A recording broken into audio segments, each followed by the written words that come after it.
بسم اللہ الرحمن الرحیم۔ السلام علیکم ورحمۃ اللہ وبرکاتہ۔ ہم قربانی کیوں کرتے ہیں؟ صرف قربانی ہی کیوں؟ ان پیسوں سے رفاہی کام کر لیں، ہسپتال بنا لیں، اسکول اور مدرسہ بنا لیں۔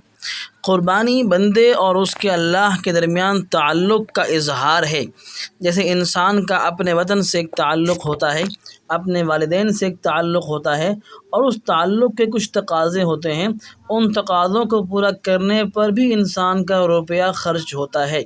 اولاد اور بیوی سے انسان کا تعلق ہوتا ہے، اس کے بھی اپنے تقاضے ہوتے ہیں، ان کو پورا کرنے میں بھی بہت سا مال خرچ ہوتا ہے، اور انسان وہ مال خرچ کرتا بھی ہے، لیکن یہ نہیں کہتا کہ اس میں مال ضائع ہوگا، اس سال پریڈ نہ کرو، ہسپتال بنا دو، اس سال جشن آزادی پر خرچ نہ کرو، اتنے پیسوں سے سکول بنا لو، کیونکہ وہ اپنے اس تعلق کو سمجھتا ہے، واقف ہوتا ہے، اور اس کے تقاضے پورے کرنے کی کوشش کرتا ہے، خوش ہوتا ہے۔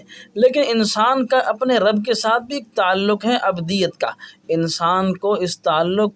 لیکن انسان اس تعلق کو فراموش کرتا ہے، اور اس کے تقاضے پورا کرنے سے پہلو تہی کرتا ہے، اور طرح طرح کے بہانے بناتا ہے۔